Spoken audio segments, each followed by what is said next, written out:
shooting this shit until Mario shows up.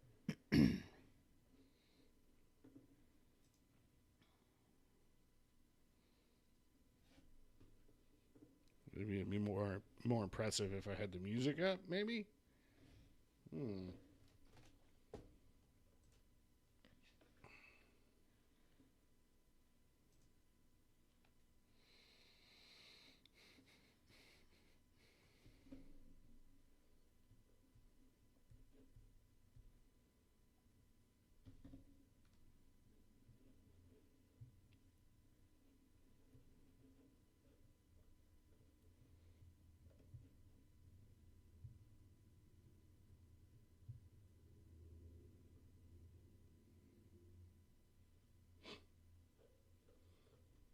Started reading some of the comments. It's pretty stupid. On your Atlantic Sports channel? Her vibe is absolutely stunning. Her what? Is that what I was looking at? You guys have different terminology. Try that one on a stranger. You know, you've got a stunning vibe. You got a beautiful vibe. Your aura is amazing. Hey, man, how you doing? Guys. Hey, what's up, man? I finally was able to do it. Cool. You where are you at right now? I am in New Mexico. Oof. How? That's immediate. Oof, This is where I'm at. If you oh, go- yeah. You know that place? That crazy. Yeah, it's like that one building off the 10 in New Mexico. Yeah. And that place you always want to stop at least once in your life. Yep. Oh yeah, that's so you're immediately shopping there and then going right to Fontana, right? To reload. Yeah. To reload Fontana after the 4th. I'm gonna pick up some Indian moccasins. Oh man, pick me up a there you pair. go. That's what they have. Nice. That's funny because we're watching. I don't know if you can see the letters. Yeah, Akela Flats. Southwestern Souvenirs. Yeah, serious. You need fireworks? No, I do not. No. Mario, what's the name of that event? I didn't want to look it up. It is. Shoot. Hold on. Let me ask Melissa. Oh, it's Pure 4x4. Pure 4x. It's in Big Bear. Okay. Pure 4x4. I got a bunch of off-roading. Okay. So Pure 4x4 SoCal Base Camp off-road camping adventure this weekend. Eventbrite, raffles. Okay. It's supposed to be 300 trucks there or something like that. Dag blurn. Yeah, it looks like there's a lot of. I didn't even hear about any of this. And Casey lives there. Casey lives there, yeah. I'm surprised. I was just looking to see if All J or any of the other companies up there, so I don't see anybody. Is it in the Main Street, that village area? It's Holcomb Campground, I think. Oh, okay. Lou Mendoza is the Master of Ceremonies. Okay, cool. All right, well, we are live. We're going to get started, and Mario, I'll just introduce you, say welcome back, and then we'll jump right into it. And you can take as much time as we want to talk about this thing, and then go from there. You good with that? Yeah, I'm down. Okay. All right, you guys ready? 3, 2, 1.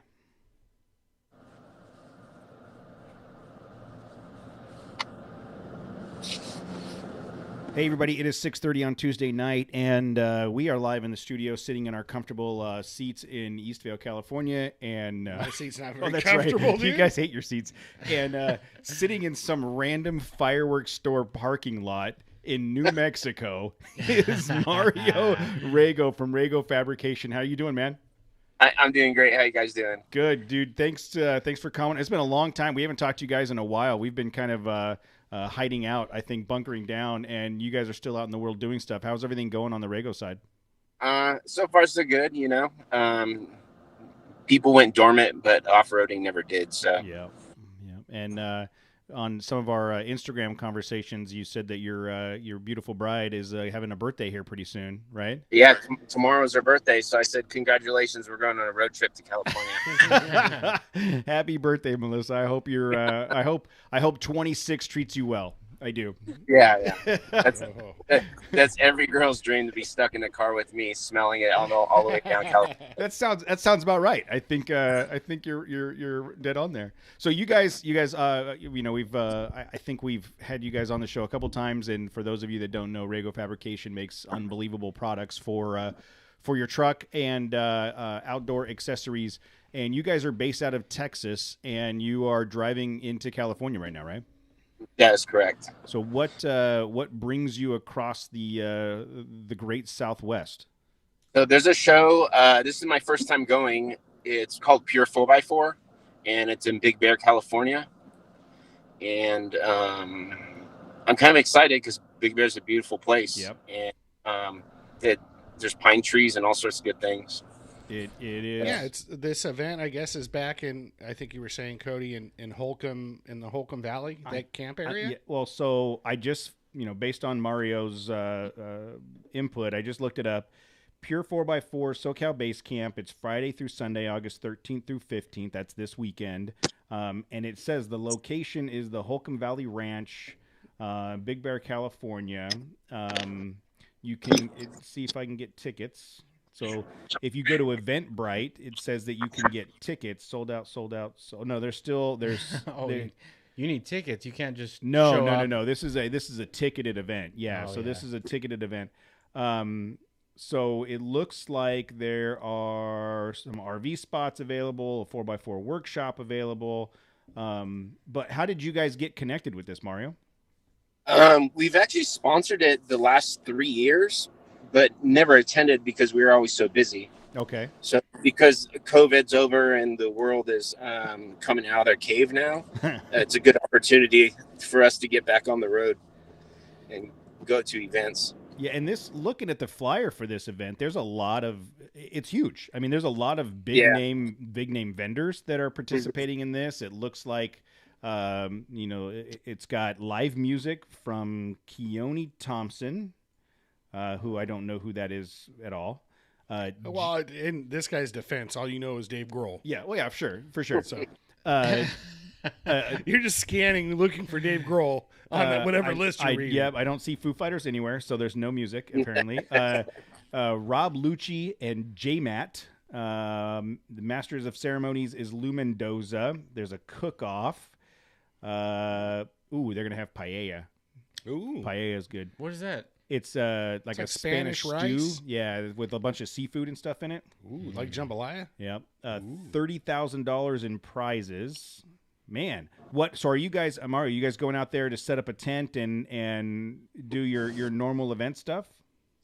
Yeah, we're not selling anything. We're just going to promote. We're going to sell some shirts and swag and stuff like that, and give away some stuff. So a mini vacation for you guys? Yeah. Well, I mean, it's Melissa's birthday. You got to take her someplace nice. Yeah, it's her birthday. It's her birthday. Why not camp and never take a shower for 2 days? Yeah, she loves that. Every girl's dream. So I want to mention real quick. On Sunday, we're driving to San Diego for Brews in what's it called? The San Diego event. It's by Rig Talk. Okay. And it's at a restaurant. And I apologize. I don't know the name. Burgers and Brews. Yes. Yeah. I saw the promotion for that, Burgers and Brews. It's also my wife's birthday this weekend, and I'm not going to tell you where I'm taking her because I don't want you to get smacked. Because it's definitely not a campsite in Big Bear, that's for sure. You're taking her to Disneyland? Something like that, yeah.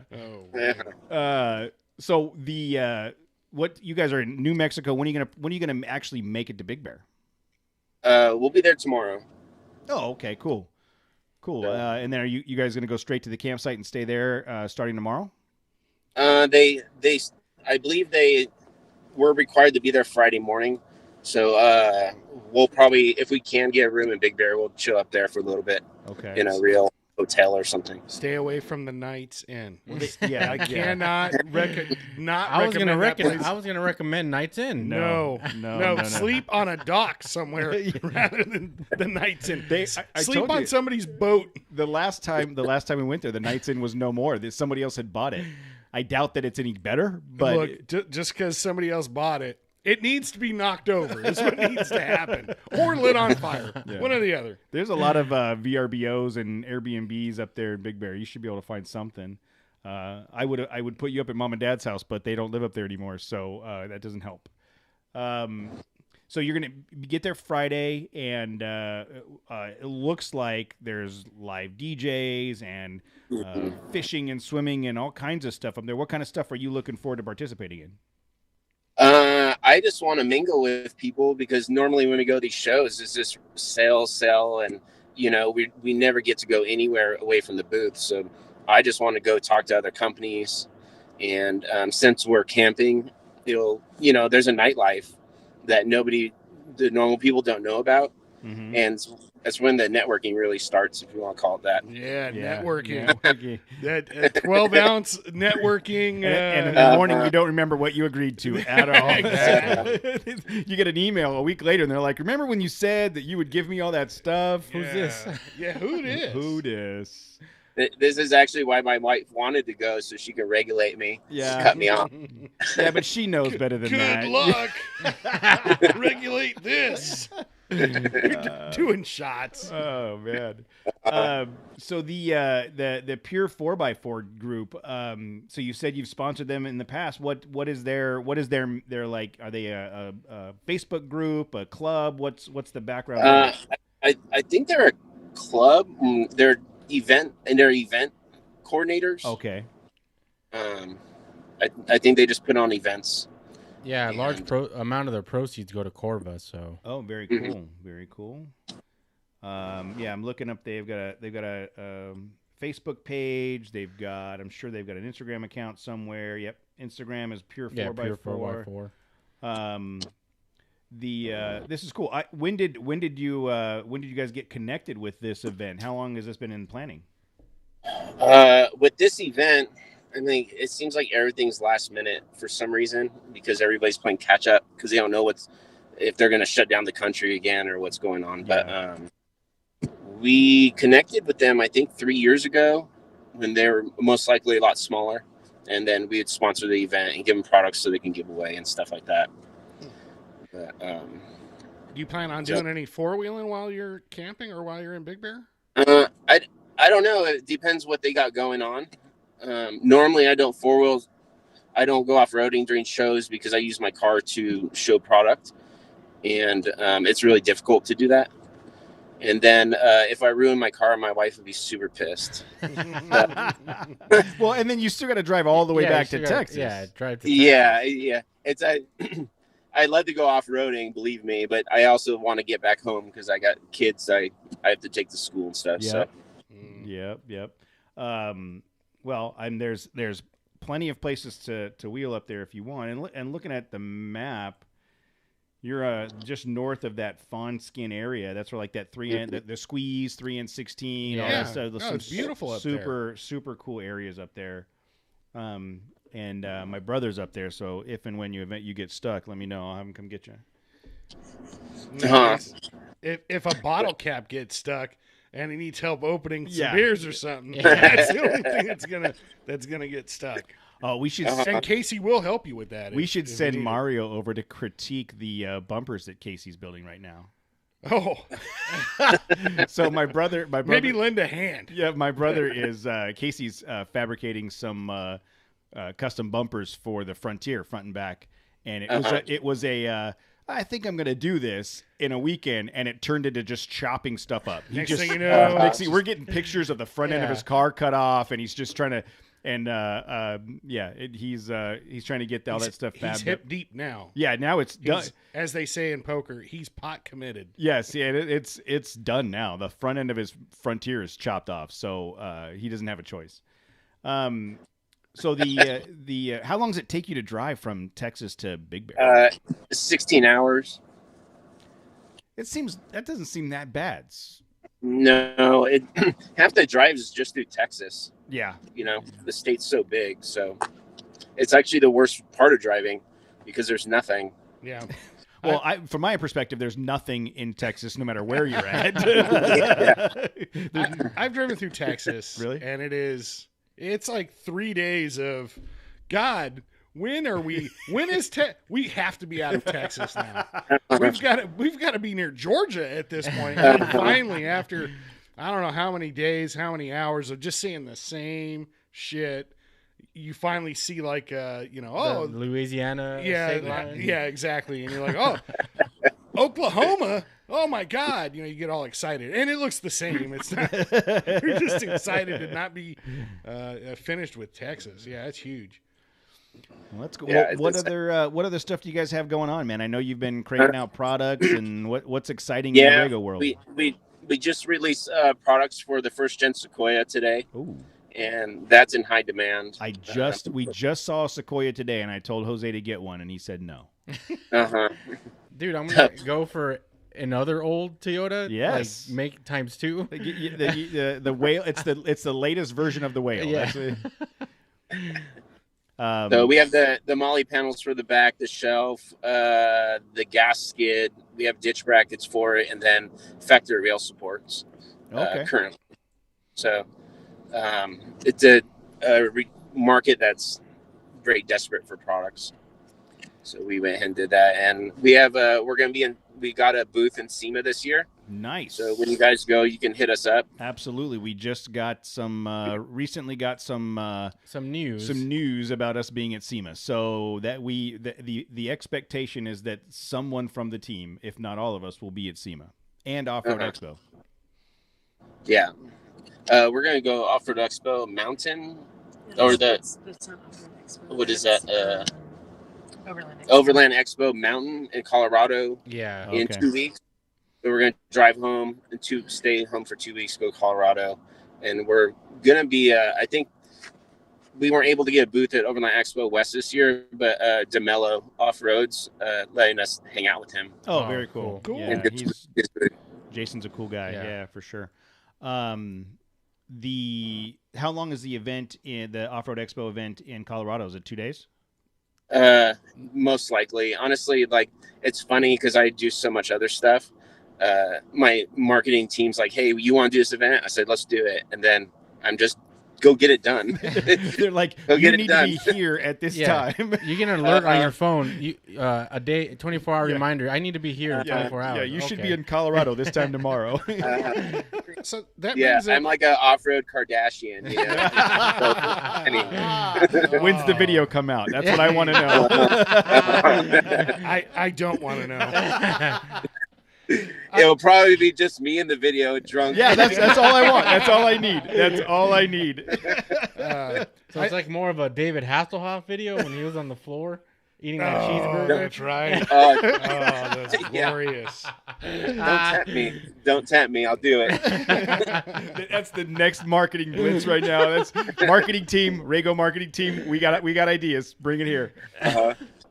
That's funny. That's funny. I was gonna say, as far as like sharing space or affiliated with DeMello, when you go to these expos, do you walk around like your competitors' displays and kind of judge their craftsmanship, or is that frowned I upon? personally don't, because I'm too busy worrying about myself. But I do see competitors come to my booth and walking around the cars. Okay. See what we got going. Literally, they're like China snapping pictures and bust out. Oh yeah, right. I've seen that at. That's why you have to make sure to hashtag everything, because they own it. On all of the products that you show at the show, you need to have like a special paint that says hashtag Rago Fabrication. So when someone takes a picture, it comes up like they do on like the traffic cams. Yeah. Hashtag I own that. I made that up. Okay. All right, we got to come up with that. You can have it.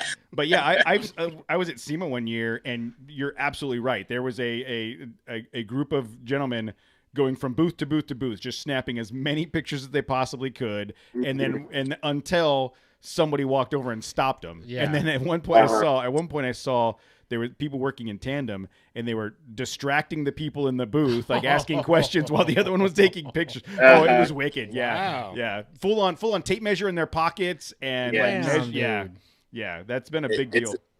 It's ruthless. They don't care. No. Yeah. No. And there's no laws protecting them, or protecting us. Yeah. So for SEMA is Tuesday through Friday. Are you guys going to go out the weekend before or Monday, or what are you thinking? It's hard because we have kids, so we're going to miss Halloween because we're going to be in transit, and then we have to worry about setting up, which we're not 100% familiar with the process because this is our first time at SEMA. And well, here's a piece of advice. Nobody else is familiar with the process either. So if you just stack it on boxes, be like, this is what the booth looks like. No one will know the difference. It's like a wedding. Like when a person at the wedding gets really mad because something didn't go exactly as planned. Nobody else that attended the wedding knew that it was supposed to go planned like that. Exactly. Like you'll be fine. Just throw it up. You're fine. I've seen the stuff you guys do. It's always good. I'm gonna wing it, and nobody will know the difference. Yeah. Yeah. Do you know where? Have you gotten your booth assignment yet? Yes. So there's the main off-road building. I forget what it's called, and then the building right next to it. We're in that one, like the overflow. Okay, so it's not the South Hall. It's not South Hall. No, South Hall's the main one. Okay, yeah. No, all the big conglomerate corporations bought up all the space in the South Hall, and they're literally eating up real estate. So there's a lot of overflow. Yeah. And there's last year.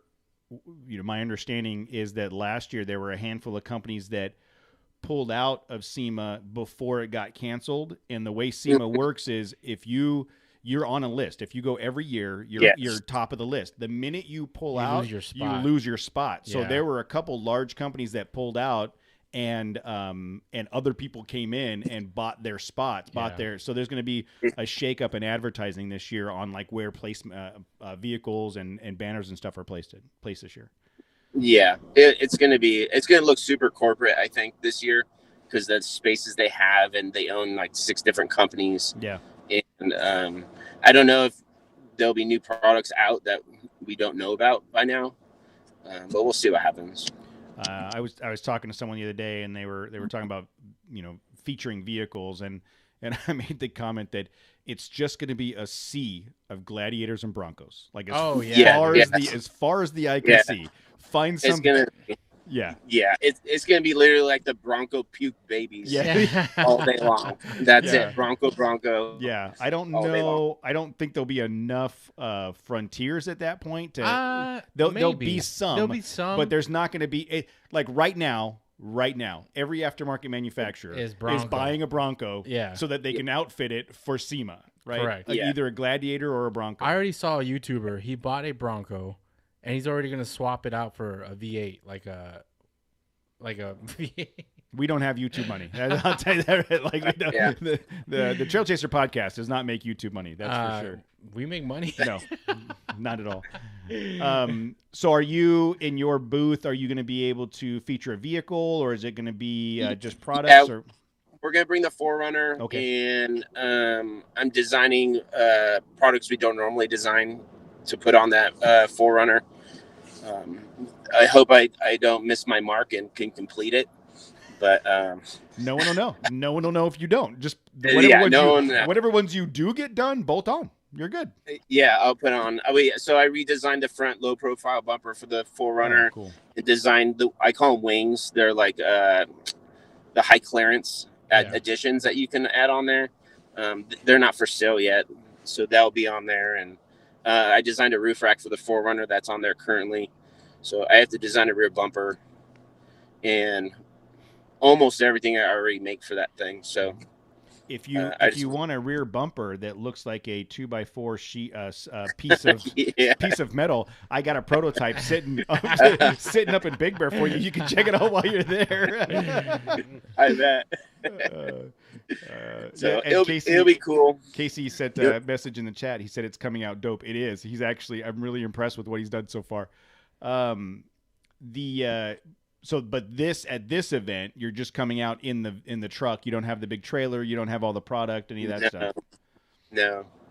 I don't have anything. It's just too taxing, and the trailer full of metal, the Tacoma doesn't have enough balls to pull that thing at the speed I want to go. So yeah, I know it's no Ford Ranger. I get it. Yeah, the Ford Ranger would be stuck in New Mexico right now. And just, well, I guess this is where my show is starting. I would have pulled over to the fireworks show just to give it some ignition, so I could light the truck on fire. Yeah. How about lob some mortars at that Ford? More like it. What else, man? What else is going on with you guys? I feel like it's been forever since we've been able to catch up.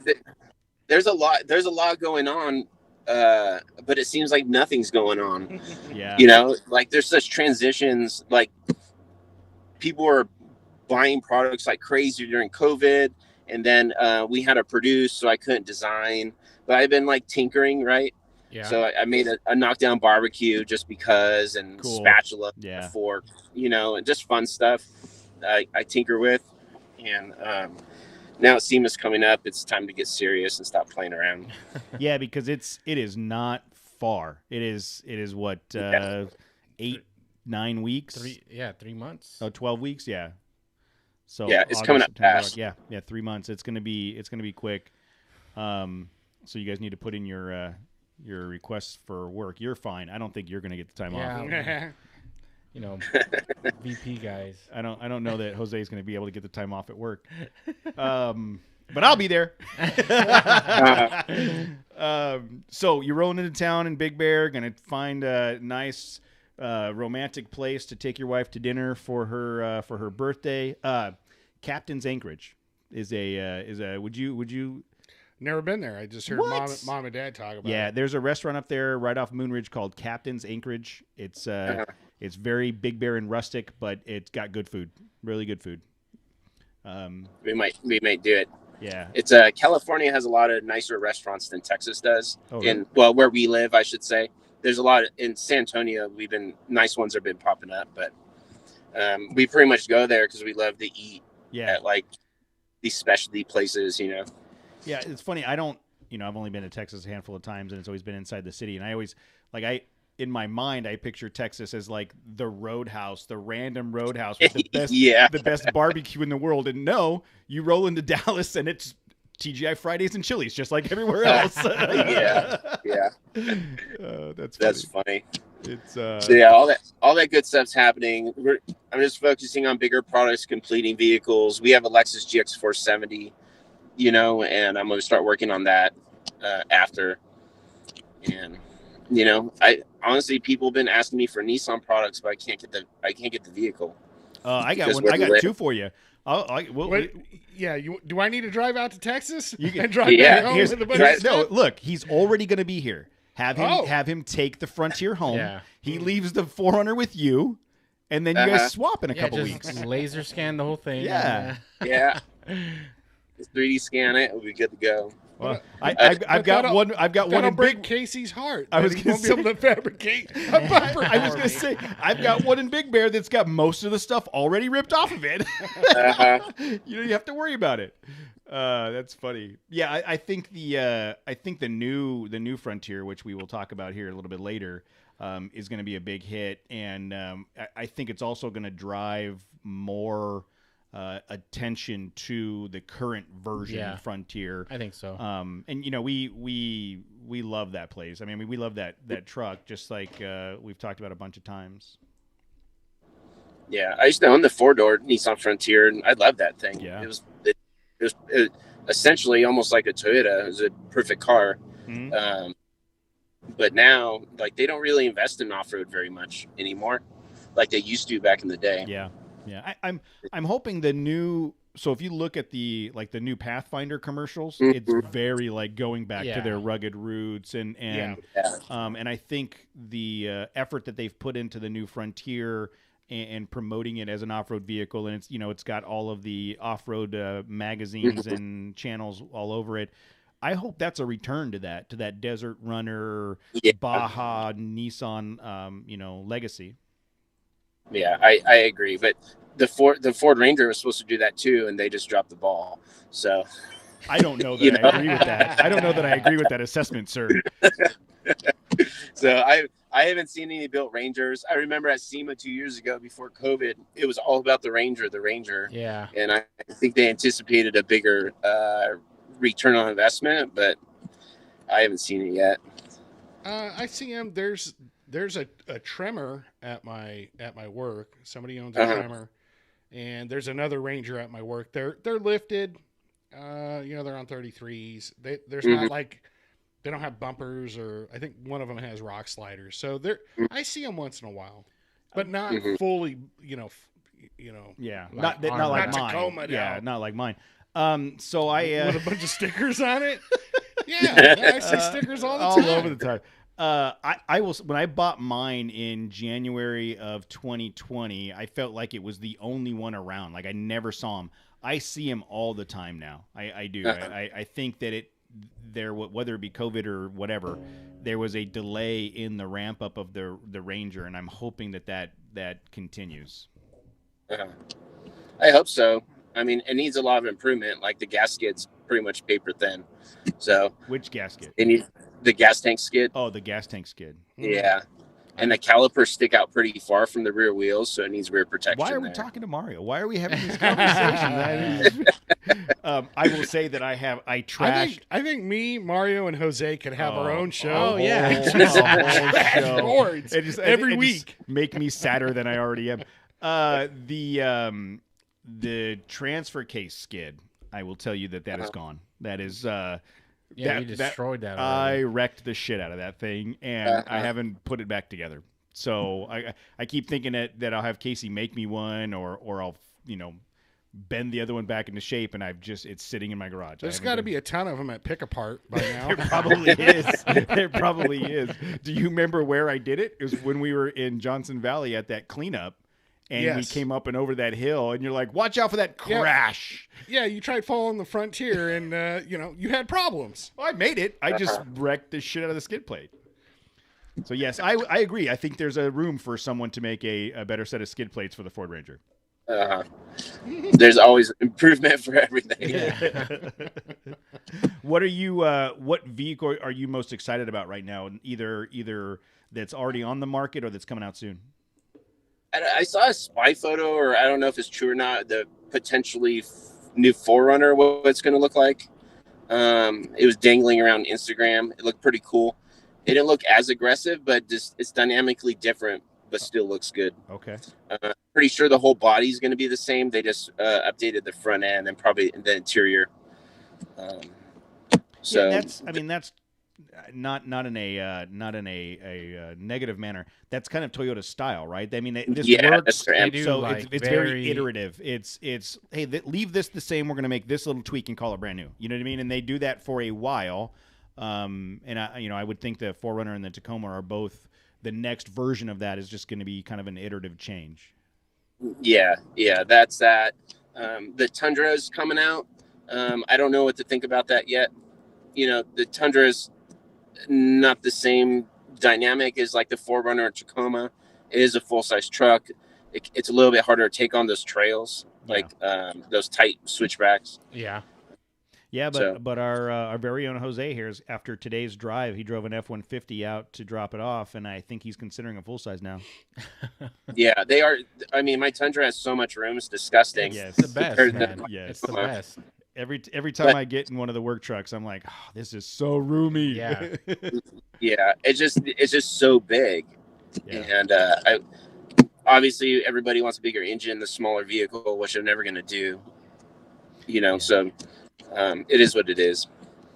Yeah. Obviously, I could say I should buy a Bronco and work on that, but I feel it's going to be like the JK Jeep, where the popularity, the spiked products came out, and then it kind of whittled away because something else is coming out. Yeah, that's like there's automotive peak trends. That'd be the hard part, at least from my perspective. The hard part is trying to figure out from like as an aftermarket parts manufacturer. Do you want to go all in and try to get out in front of it? Or wait until the wave is over and then come, see what everybody else is doing and then go, I'm going to make something better. Like it seems like it'd be a hard choice to make because that's a lot of investment up front, hoping that yours hits. You know what I mean? Yeah, it's a big. Well, you buy the vehicle, which is just straight up investment. Then you invest in the time and then marketing on it. Yeah. But everything's a crapshoot, really. But I think with the Bronco, it's going to be more of a slow burn because there's so many people that ordered it and haven't received it yet because they got so backlogged on just the tops being messed up. And yeah, did you see there was a train that derailed that had a bunch of Ford vehicles in it? There was a bunch Nice. there was a bunch of Ford vehicles in it, and a train derailed. And everybody's like, I was 3 months to the wait list. I was nowhere near that accident. I was where were you? Yeah, what were you doing? You can't pin anything on me. But yeah, I think with that, I think it's like a safer bet with that one because it's the burn's gonna be for a long time on that thing. Yeah, and believe it, I used to own a Bronco. I love them, the older models. Yeah, my mom even owned a Bronco too, which was like, but the Broncos are cool as shit. Yeah, and I haven't been in the new Bronco. I've seen it just on social media. I haven't driven it, so I'm not the one to judge on. But there is a lot of hype, and if everybody's dropping money on it, then screw it. Yeah, and I think to your point, it's been delayed, and I think it's just making everything get all pent up. So once they hit the ground, I think it's just going to be all over. It's going to be you're going to see all of them at once. Everybody's going to be losing their mind. They're going to be all over social media. I think it's going to be like the Gladiator again. Now, and the Gladiator has gained traction, obviously, but I remember initially those came out. It was like, I can't believe they want $70,000 or what, some outrageous amount, just because they put some 35s on it or whatever it was, minor mods. Funny and thing they're getting is, $65K. They're still getting $65K without 35. Well, now, but at first it was like it's not like they were flying off the lot. I remember them. Yeah, they were kind of stagnant. So, but now something similar. And now you see like 6 of them on your commute to work, and you're they're all over the place. And you're now. like, who's spending that kind of money? Like those people are. Yes. it's nonstop. There's dedicated Jeepers. They'll die Jeepers, and it doesn't matter if as long as it's Jeep, they're down the roll.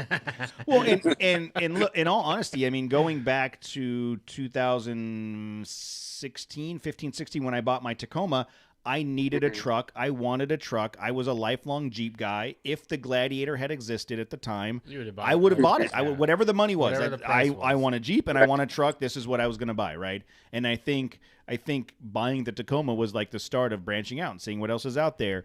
But yeah, if the Gladiator existed at that time, I 100% believe I would have $65,000 at that time. Probably he would have figured it out. Oh my god! Yeah. Wow. How much money do you make? Not enough. Is that? Oh, it's that YouTube money, right? It's the YouTube money. Yes, it's that where the YouTube money's going? Yes. Oh shit. So what I do is when the payment comes in, I send them a link to the latest video and be like, "Now tell me, is it still $500? Like, how much credit do I get for this video?" I don't think it works quite that way. Am I in any of those videos? Because no, because then it's like, okay, look, I'll pay extra for you because Matt is involved. Maybe you should get your kids and do those Nerf War videos. Yes, they have like 125 million followers. Oh my! I'm sure you've got kids. A couple of your kids are my kids' age, and those YouTube channels with some of those families that do you're like, this is at one point you're like, as a parent, this is horrible. I can't believe it. And then the next point, you're like, wait a minute, how many millions of views? How many cents per million? Like, my daughter's cute. Let's put her on screen and see what happens. It is ridiculous. I don't get it either because none of it makes sense. Like some of look, Nerf Wars, that sounds pretty good. I've never seen this, but it sounds exciting. Like, maybe that's good, and kids love watching that stuff. But I've seen some other shit like I don't get it. No, why are they watching this? I've had to tell Presley. This is crazy. I've had to tell Presley, turn this up. We're not watching this. Turn this off, and then I'll go in to our YouTube profile and click the do not suggest this video ever again. Yeah, I do that too. Yeah. You're like, this is YouTube's dangerous. Keep your kids off YouTube. At least the YouTube here. Yeah. From my yes. And Matt's computer, his specific YouTube algorithms have been dialed in specific to his desires. It's like a different look. there's YouTube at my house, like on my tablet, and it's very different than the YouTube. It's like airplanes and cars. Yeah, at my house. No, it's bands and music and whatever. Right. Over here, it's other things. Yeah. somehow at my house, he is on his computer in the studio. He's curated a very specific feed on YouTube. I didn't curate it. Somebody else curated it for me, and I didn't know they knew me so well. Yes, apparently. Well, what else? What else do we need to know about this Pure 4x4 event? I'm kind of bummed that we didn't know it was happening, although I wouldn't be available to go to it this weekend anyways. But it looks like it's a cool event. Yeah, I honestly I don't know either, but that's why I'm excited to go check it out, and for the first time. Like I said, like my marketing team tells me, I'm like, okay, let's do it, and and then they ask if I could drive down there. And so I made time for it. Do you want to go on the other side of the lake and help me and Casey fabricate a bumper for my truck? Because no, my wife would be pissed. My wife would be mad. She'd be mad because I'm not designing products on my own, and now I'm designing for you guys. It's like research. This is R&D. Yeah, it's Frontier R&D. It's R&D with some Pabst Blue Ribbon. Oh no, whatever beer you like. That's funny. That's funny. So I originally called hit you guys up so we can talk about wiring. Oh, what's wiring? Vehicle wiring. What's happening? And so there's a lot of misconceptions, I think, about vehicle wiring. I had a customer call me the other day, and he's like, "Hey, look," he was asking me a bunch of questions because he was new and he rewired his car initially in the beginning, and he didn't want to rip it out and redo it. But now he's been overlanding for like 3 years, and I just want to discuss it so people don't get into those binds. Oh, yeah, like new people. That's go for it. Because I think a lot of people grab the closest speaker wire and run that to their accessories. You totally. So what do people, when they're new, what they do? They put ditch lights and LED brackets in the bumper and all that, and just simple things. So normally there's 3 things people buy, and those are mostly lights. And as they progress, they get into bigger things like a refrigerator, right? Or dual battery. So now you need a wiring system to do that. But a lot of people, which I see, is they're buying like Switch Pros and stuff like that. And then instead of Switch Pros going to the device, there's a distribution block in between. So it goes from the Switch Pros to a distribution block to the product. And it seems redundant. Yeah, Switch Pros is the distribution block. It is. And it's if I recall, the Switch Pros has a fusible link in it and everything already, right? Yeah, it has a internal fuse. It is its own relay system. Yeah. Transfers power, but people are still putting other devices after it. And I don't know if you guys seen it, because it looks cool when it's all this stuff is wired, but it's redundant and it's a waste of time and money to boot. Yeah, and every point of connection, whether it be a junction block or a wire nut or a splice, every point of connection is a point of failure. So if you don't need to add a distribution block or a separate connecting point, to me that it's that much less opportunity for water to get in and corrosion, that much opportunity for something to jiggle loose. To me that makes sense. Have you guys seen those pictures online where they have like the whole like power trays and all that stuff? No. And all that wiring? No.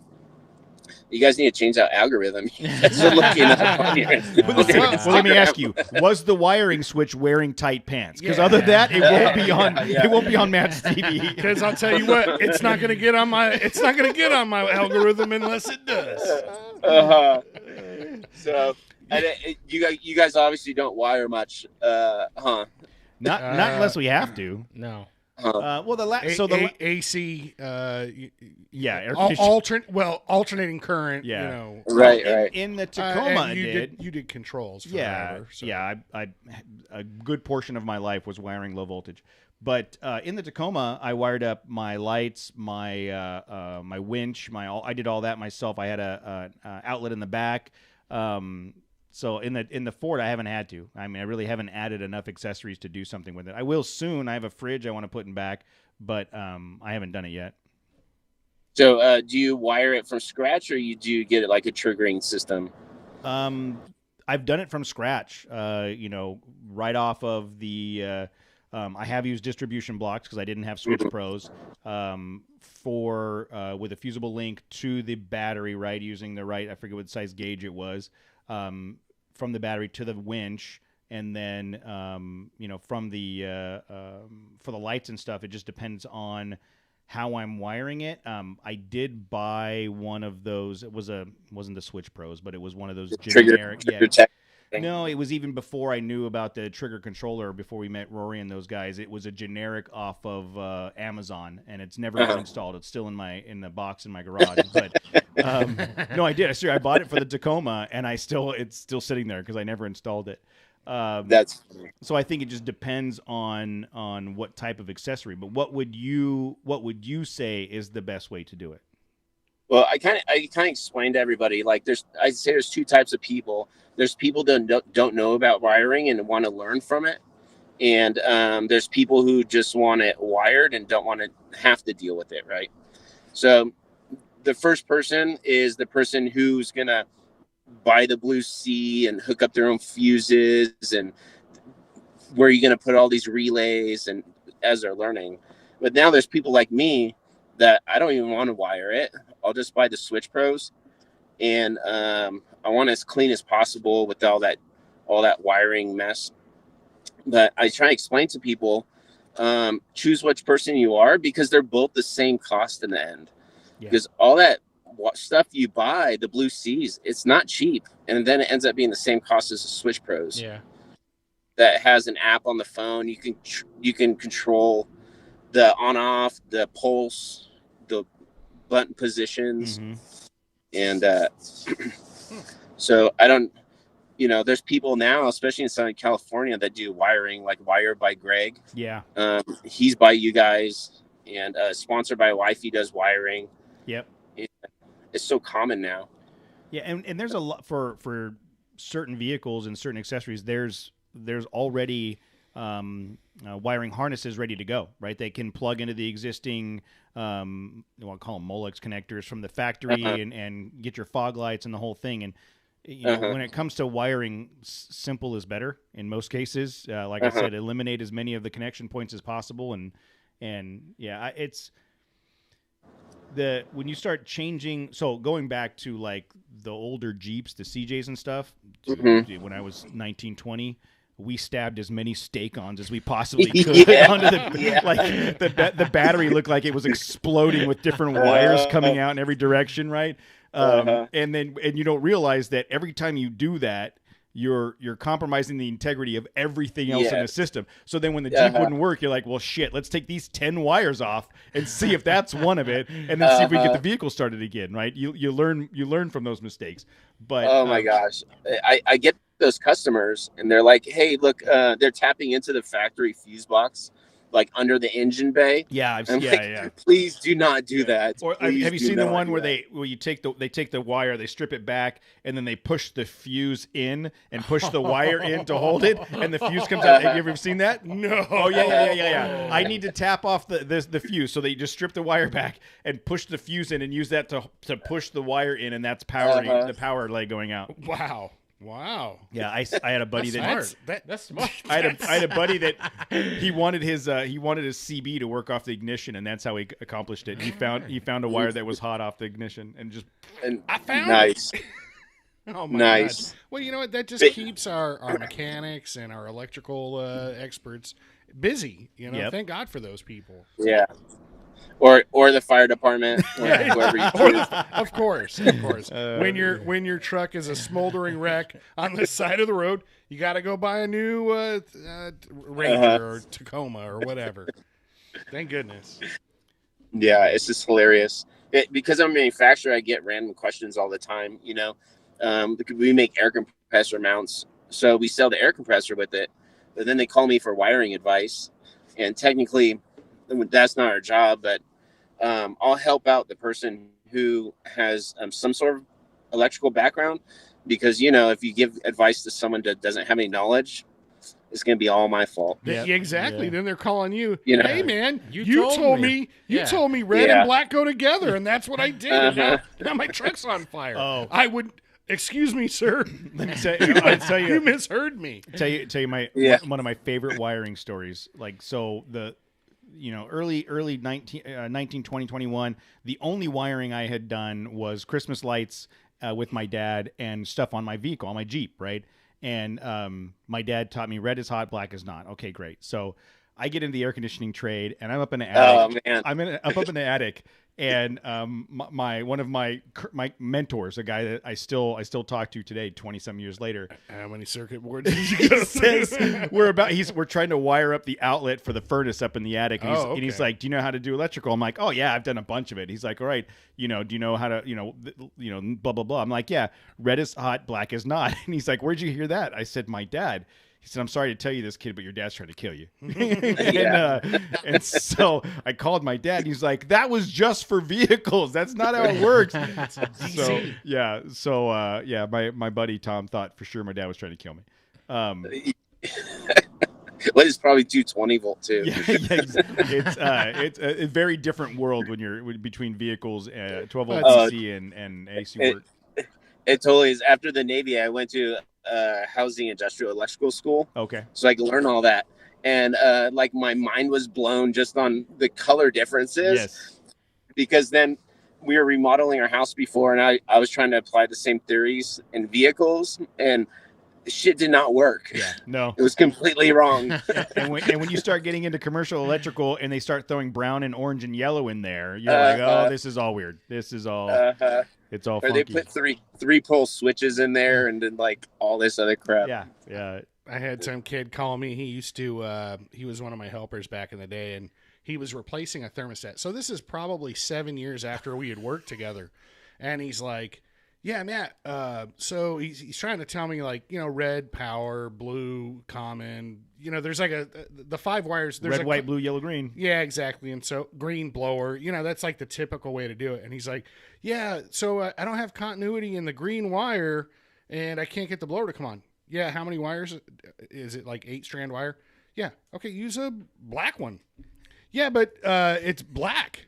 "Yeah, that the electricity doesn't care, dude. It doesn't matter. Like, if you want, put some green tape around it if that makes you feel better." But I 100%. So what he's talking about is on a thermostat to this day, they don't have the terminals are marked RWYG, red, white, yellow, green, right? C And C. So you're taught Senor. R is red for power, white is white for heater, yellow is for cooling, and green is for fan. I don't have a white wire. I remember looking at changing out a thermostat, going, "Holy shit! What's this orange wire supposed to do? Why was it landed on the green terminal? This will never work."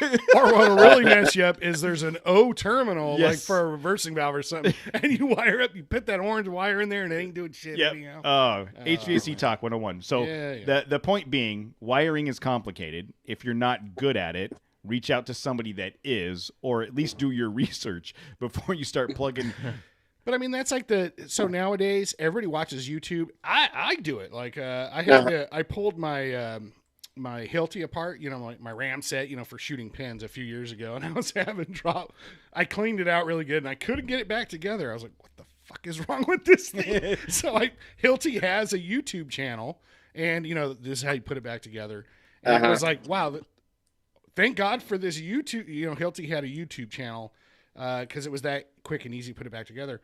And people take that, you know, going onto YouTube, "I'm going to rebuild my V8," and they're going to watch a video. And it's like, wait. We did it. The three of us did it on YouTube trying to rebuild the front axle of his truck. And we watched 12 seconds at a time and paused it. Yeah, but we have experience turning wrenches and you know, there's some people that are like, "Yeah, I'm not going to pay somebody, you know, $1,000 to do this. I'll just watch YouTube and do it myself." Okay, you know, that's the type of person you need to assess. Are you capable or not? You know, there is some sort of responsibility when you're altering a stock vehicle away from stock. Like, you literally should educate yourself, because you can get in a bad situation in the worst time, like Yeah. in the middle of the day. Yeah. And, and you're going out and spending $30,000 to $60,000 on this truck, right? If you're going to spend that kind of money, don't put in half-ass shitty wiring and ruin your investment. You know what I mean? Like, make sure that you're either doing it correctly or you've got someone doing it for you. Yeah, I had a customer, not that I'm bashing on customers or anything, but this customer bought my air compressor mount, and that's cool. And then he got it. He went to go install it, and he's like, "Hey, I have a supercharger. Why doesn't it fit?" I'm like, "Well, how do I know you have a supercharger? I don't have your car. Pop the hood, take a quick peek, and if there's stuff in the way, obviously it's not going to fit." They were mad because I didn't put it on my website. I don't have a supercharger. Not many people do. Yeah. It's like an anomaly type thing. Hey, my truck is red. How come the compressor doesn't match my red truck? Yeah. There's some sort of responsibility you as a automotive owner should realize, Yeah. Or call. And so I normally have them take pictures of that area and send it to me, so I can analyze it the best I can.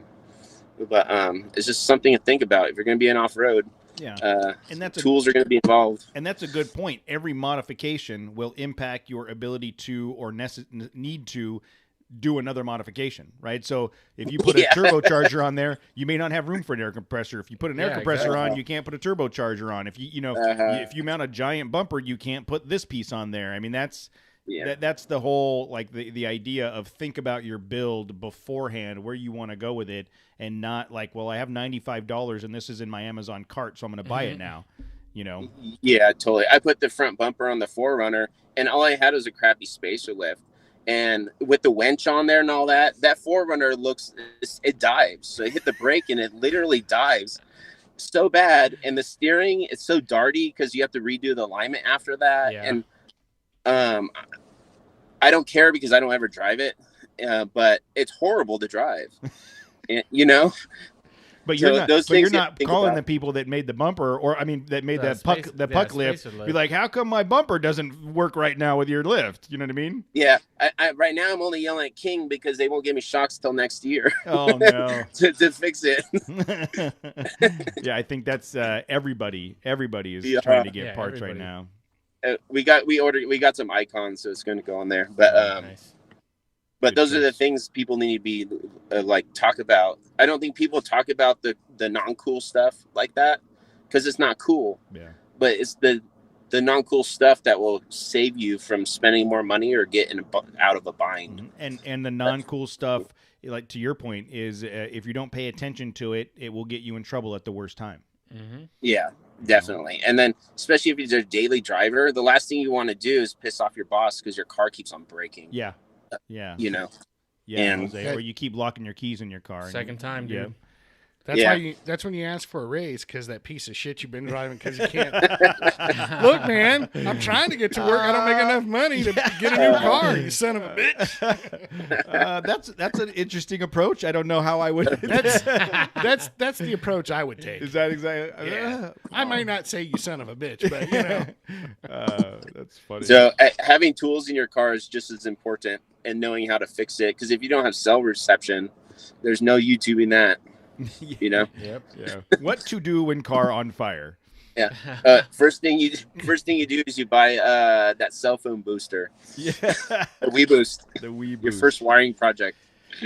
Oh man. Well, dude, it looks like it's dark there now. It was light when you guys pulled over. Yeah, I'm still in that shitty parking lot here. I will tell you, you've had way better reception in a shitty New Mexico fireworks parking lot than I thought you would. Than I have at Cody's house. Yeah, exactly. Yeah. It's so well, we have a Wii Boost, so all right. So our iPad has a Wi-Fi connection, so we watch TV while we drive across the country. No, you don't. That's because that would be ill-advised. Well, my wife's watching TV. I'm just driving. Yeah, that's right. She's watching while you're driving. That's better. It is her birthday. I know. So what is she watching on her birthday? What show is she binging on the way over here? You're gonna laugh. We're watching The Farmer Wants a Wife on Hulu. What the hell is The Farmer? Isn't there a website for that? Tell me it's not a farmer dating, like the farmer version of The Bachelor. It is, but it's from Australia. Wow. Oh no. It sounds so horrible. I kind of want to watch it. It's pretty epically horrible. It's pretty funny. They got accents. So Oh, it makes it Yes, man. it's even funnier. The- They use different words and all that. It's The hilarious. farmer wants a wife. That's I'm gonna have to check that pretty out. head-on like marketing, right? Yeah. It's like, what is the show about? There's a farmer that wants a wife. Shit. Okay, but he's Australian. Oh, now I'm okay. interested. Yes, All now. right. Yeah. All right. That's funny. You could do that with just about any TV show. Yeah, we've already seen that, but in Australia. Yeah. Oh, okay. Now I'm in. Shit, Now I'm in. okay, yeah. It's a game show where people try to guess the letters across the. Oh yeah, we've seen. Yeah. But it's in Australian. Yeah. Different Uh-huh. words. Different Different words. Oh words, yeah, yeah. of course. Yeah, that makes it more interesting. How funny. So the point of the story: get a pad and get Hulu on it. Yes, and a Wii Boost. And a Wii Boost. Yeah, I need to do that. Well, dude, what else, man? I mean, I'm super. You guys are great. I mean, every time we get to hang out with you guys, it's a lot of fun. You know, I next time you're out, and when we get to SEMA, I want to make sure we get to connect and hang out. What else is going on in Rago world that people need to know about? That's pretty much it. Go hit it if we're at shows and anybody happen to be at the shows, hit us up. You know, we're there to hang out. We're not selling products, so it's a different rat race. And I just want to talk to people, talking about products, you know, what they likes and dislikes about anything in general, just like we're doing here. Yeah. And connect with them. There's a lot of stuff on the market, and it's a lot of regenerated products. So there's not much new coming out because everybody's copying everybody. Like, Yeah. I can't imagine how many sliders there are in the market right now. It's unbelievable. And they all look similar.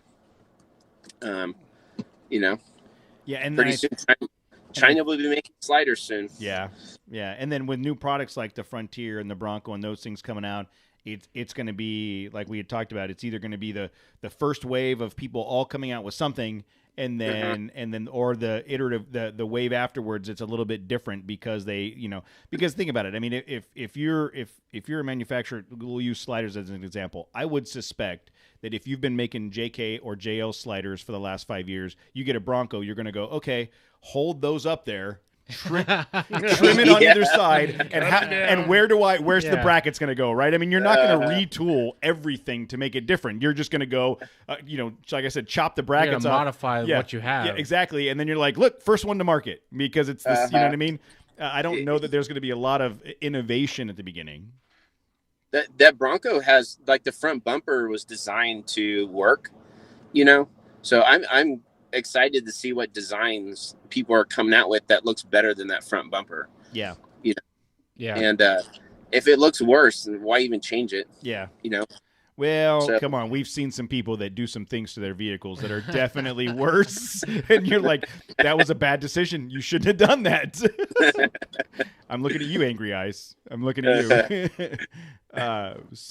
People will do it. Even if it looks worse, people will do it. Yeah. I think there's in my opinion, because I'm always like in the mix and watching Instagram, there's like a lull in the market for new designs and new thought process on different products. Because there's not innovation coming out, I guess. Wouldn't that be? I would almost think that lull would be parallel to the lifespan of the cycle of a vehicle. So the Gen 2 Tacoma comes out, right? And everybody over the course of 10 years, 15 years that it was out, there's only so many different designs you can come up with. And towards the last couple years of that truck, you're going to go like, look, they're going to phase this thing out in 5 years. I've already got 2 products that fit on it. Why am I going to waste any more time? I can't do anything different, right? And that drops. And then the Gen 3 Tacoma comes out. Okay, now let's ramp up. Let's get that going. And now the Gen 3 Tacoma's been out for 6 years now almost. And since 2016. Yeah, so 5 years. And so now you're like, okay, well, we've beat the crap out of that thing. What else can we do? Let's wait till the next one come out. Is there some of that? Is that happening in the aftermarket where, if a vehicle's been out long enough, there's only so many things you can do to it? I don't think so, because people's as technology grows, people's wants change. So I'll give you an example, right? On the Tacoma, I did the center console with the bridge. Oh, yeah. So you can mount the pad on there. You can take the bridge off and use it if you want to or not want to. So that's a product that is cater to a change in technology. That's why I can. My wife can watch the pad as we drive and not be up in the glass. Good point.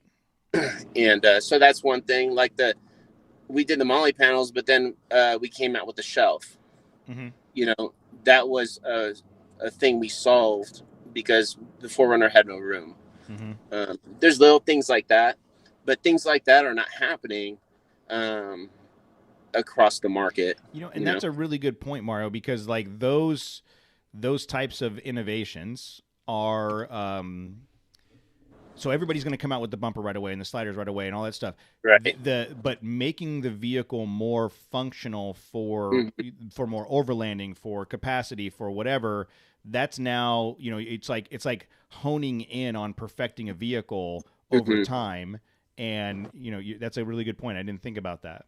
Because that's one of the things. I mean, let's think about right there. Like you didn't think of that. He did. Oh, I know. That's and why so, he's he, and but that's why we're sitting here in my studio. No, I know. But my point was, before you just ran off, you can sell that and say, yeah, have you thought about mounting your tablet like in front on this mount or whatever? Wow, I didn't even know I needed something like that. And then boom. Now they're looking at other stuff. Like, well, what other stuff do you offer? What other accessories can I get into? To help my addiction to overlanding. And think about 10 years ago, the idea of mounting a phone in front of you someplace while you're driving. I mean, whatever. If you had a phone 10, 15 years ago, you didn't need it. Now we don't go anywhere without hitting. Well, you'd have to have a structural engineer. Because phones were so much bigger. Remember those Nextels? They were like Nextels weighed 40 pounds. It was like a brick. Yeah. You got in the truck and went, fuck this thing. And you threw it in the bag. But my point is now, I mean, everybody, your phone is Bluetooth to your stereo and it's using as your maps. So now I hate Bluetooth. I hate Bluetooth because it goes from my stereo to my computer. Because yours to my never. Every time I call him to and he's my in his watch, truck, it's like stop it. Every time you call him in the truck, you never know what's going to happen. It's like, God damn it, it didn't connect again. You're talking to my truck. Yeah. You're talking to my computer.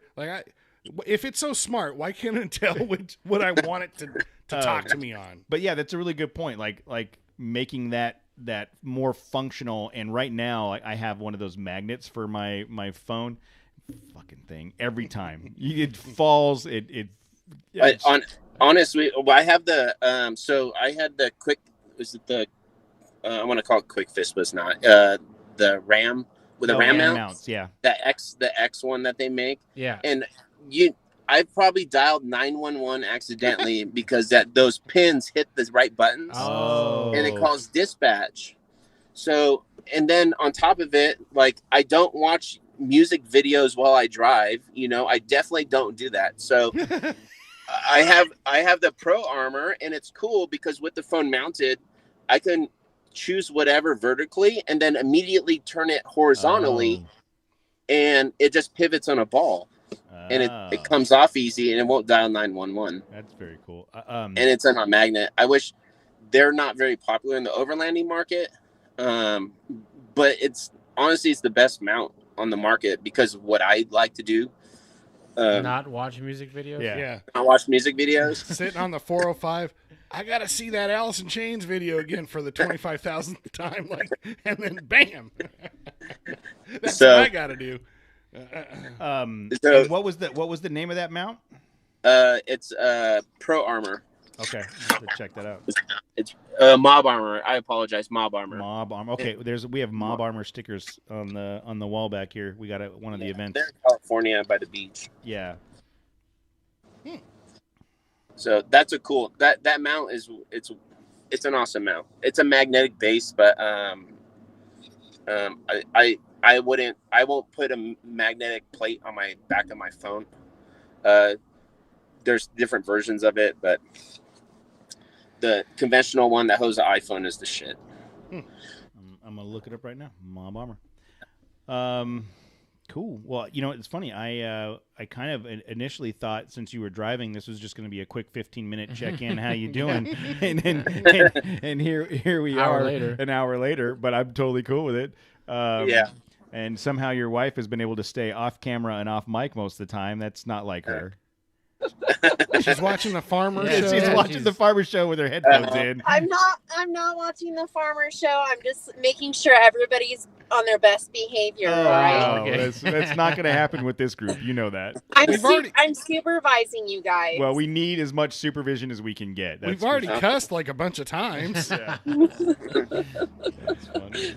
What were you So, What were you preventing? Like, that's what I really want to know. I'm not sure at this point. Nice. So yeah, if there's any new trends coming out, you'd be sure to let me know. Ranger. It's all Ranger. It's all Ranger all the time. 80 series landcruiser. So I make a CBM 10 amount for the Ranger, believe it or not, but it requires drilling. And then I designed a bed rack for the Ranger, which we never sold. And I designed a rear Ranger molly panels for the back, which we never sold. And you mean you never put them up or nobody bought them? no, we never put them up for sale. How Like come? you couldn't buy them because we never produced them. How come? I wanted to have a more conclusive product line before I even attempted that vehicle. Got it. But I didn't see as much traction as I thought it was going to do, so I never tried to hunt down a Ranger to complete those products. But so if you come up to Texas, you know. Yeah, if you need help drilling holes in your Ranger, Cody, right here. Let's do it. Let's do it. Yeah, we have some friends that just moved to McKinney, Texas. I have no idea how far away that is from you, and they're trying to get us to come out there sometime soon. But I don't see it happening this year. Not this year. Too many other things going on, is what I'm saying. Yeah, I love my Ranger. I do think that it had a slow start. I'm hoping that it continues the momentum it's on. I don't know how much of the momentum from the Ranger is going to be stolen by the Bronco. Like if you're a Ford guy and you wanted an off-road vehicle, you were looking at the Ranger and then you go, wait a minute, that Bronco's coming out, you know. But we'll see. I think they serve two demographics. If I can ever get my Ranger paid off, I will definitely buy a Bronco next. You know, well, I say that, but I would think about it. But I'm a long ways away from paying off the Ranger, unfortunately. Yeah, we'll see how long the Broncos last. If they don't break down or anything like that, you know. There's gonna be warranty claims coming out. They're not gonna let them on trails because their flame, their propensity to catch fire and start forest fires. Oh my God. Yeah, it was because of the customer wiring. Right. There's a lot to be said about, you know, the first run of a vehicle. You know, everybody has an opinion on that, and you know, does the Gen 2 or at least 2 years in have a better chance of success than the first one? But I am hoping that Ford did their homework and prepared for everything. I mean, they're really the marketing is really making you believe that. They're making you believe that they've beat the crap out of this thing and tested it, but you know, we'll know once people get their hands on it. It's going to be just like the government, but those are the same people that made the Ford Escort. So I had a Ford Escort and I loved my Ford Escort. I had a 1990 Ford Escort and I was cool. Just ask me. No, it's the coolest car, dude. We had a conversation about the Ford Escort not long ago, and I went on Craigslist to see if I could find one, just to buy one for nostalgia. Stop! You're killing it. I'll make it my commuter vehicle. You might as well get that VW Rabbit that looked like a duck. Yes, the convertible style. Yeah. That was my first car. Was that Plymouth Champ? Was very duck-like. Yeah, very duck-like. That's funny. All right, I'll let you guys go. Well, I'll let you go. We'll let you guys. You got how much further you're driving before you're stopping for the night? I usually just sleep in the car for a couple hours and then continue whenever I wake up. Okay. So, well, hopefully you get some sleep and make it into Big Bear with no issues. And like I said, my brother's up there if something comes up, and hopefully you find a place to hang out until you have to go camp with the group. So the event is the Pure 4x4. You can find it at Eventbrite. It looks like it's sold out with the exception of maybe some RV spots. 2-night stay. So the tickets, the 2-night stay, best value 2-night stay does look like it's available. So that's for Friday and Saturday night. So you can go get that. The 1-night stay, just Saturday night, is sold out. So you can still go for $150. You can go get a 2-night stay in Big Bear and camp with the Rago fam and everybody else that's going to be there. And there's a lot of people going to be out there. So, dude, thanks for coming on to tell us about it. Thanks for the show topic about wiring because we didn't have anything to talk about tonight. And and thanks for hanging out with us. We appreciate it. For sure. I'll right. talk to you guys later. Bye, Thank guys. you. Bye, Melissa. You guys be safe. Bye, guys. Bye. Bye, guys. All right.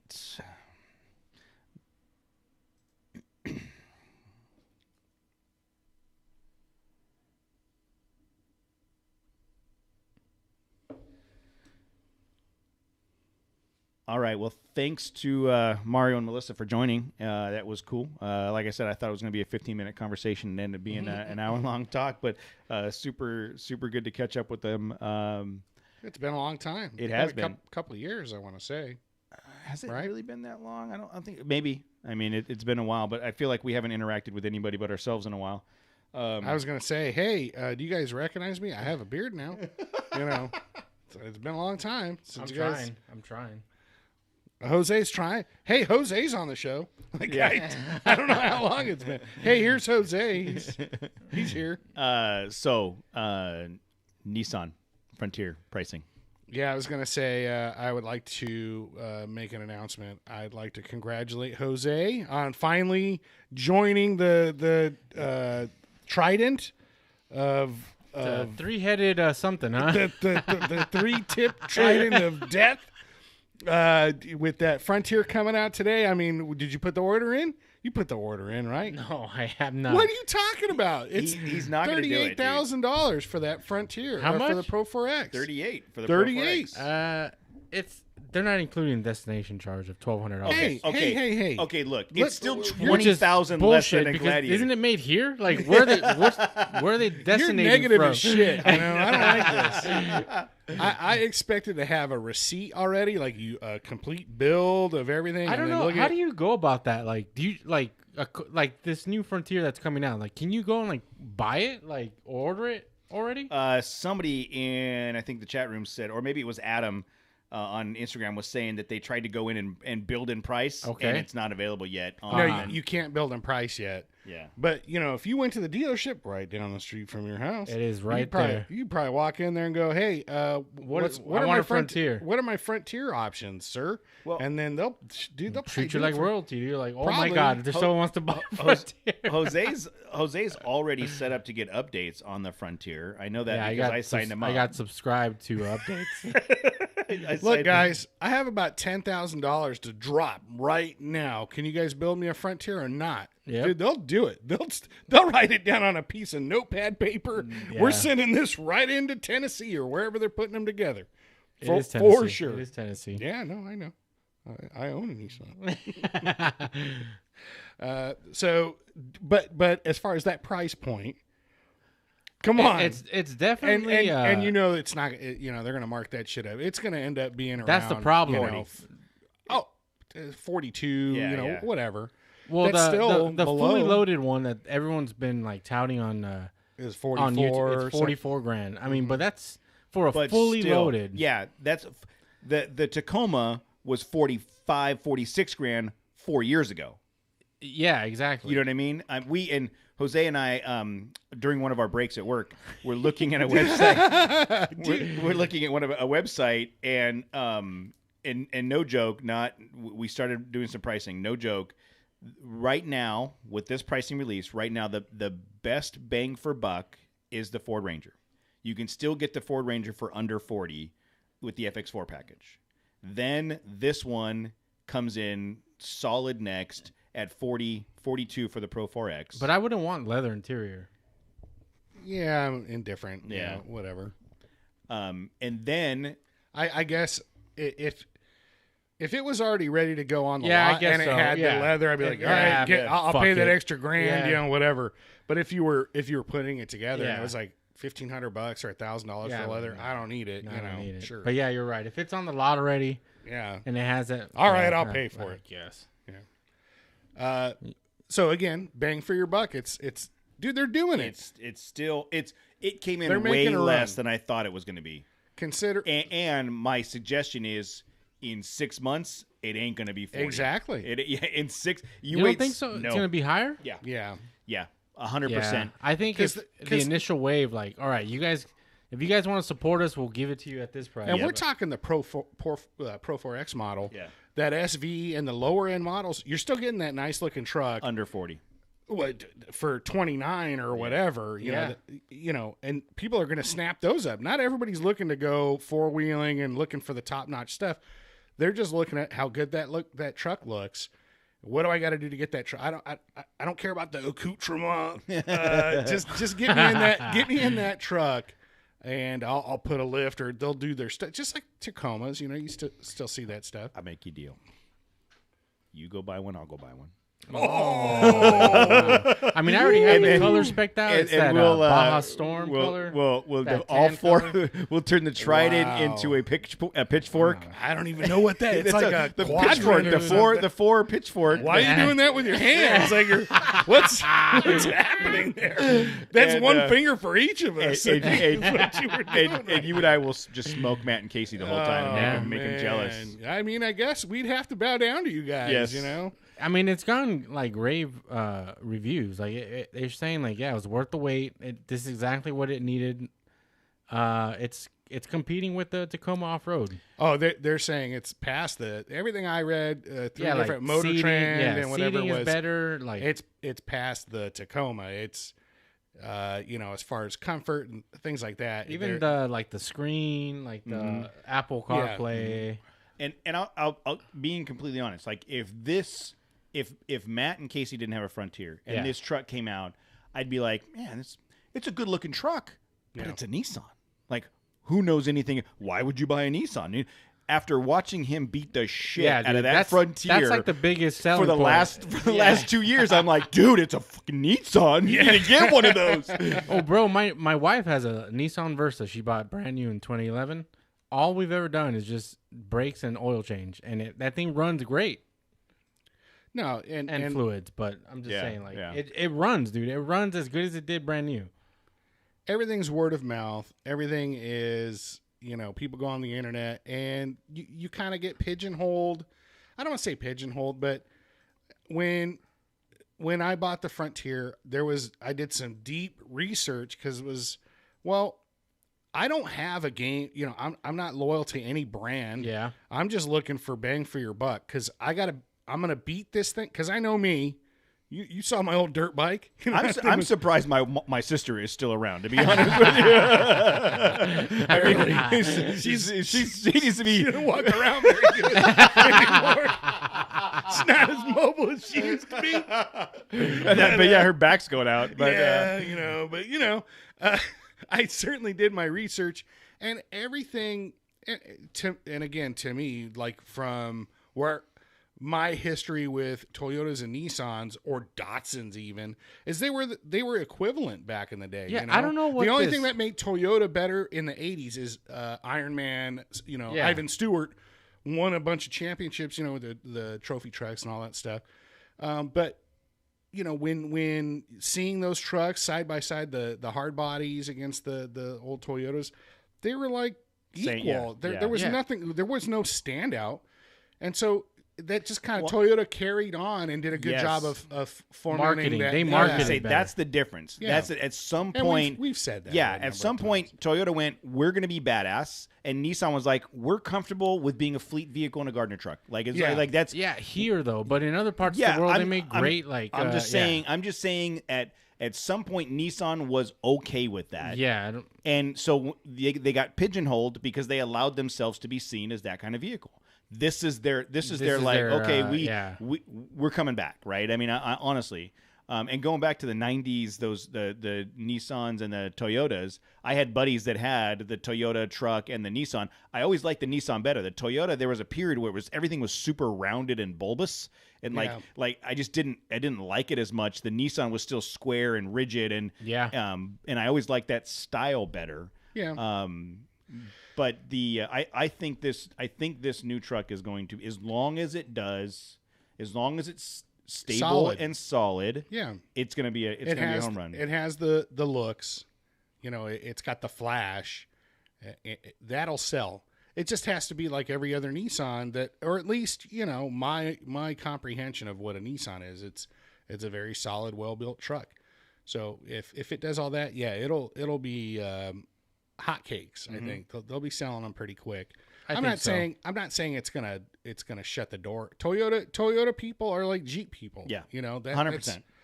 But I think we had discussed it before. There's still a lot of people that are getting. They don't make automobiles anymore. Nobody makes cars. Yeah, everything is trucks and SUVs. So a lot more people are going to be looking at mid-sized trucks as a viable option. They're going to see this truck and go, man, that thing looks really nice. And so it'll eat into. I think it's going to sell very well. So look at this is on the Frontier website, a pickup that goes way back, going back to the early 60s, and the 4x4s of Nissan and the hard body, and then like today's the Roger Mears stuff. I think there's a lot of people. To your point, Toyota people are Toyota people. But there's also a lot of people that are driving a Toyota pickup because it was the only viable option at the time, and they may not be Toyota loyalists. They may just I'm in the market for a new truck, and wow, look at this thing. I think it will have.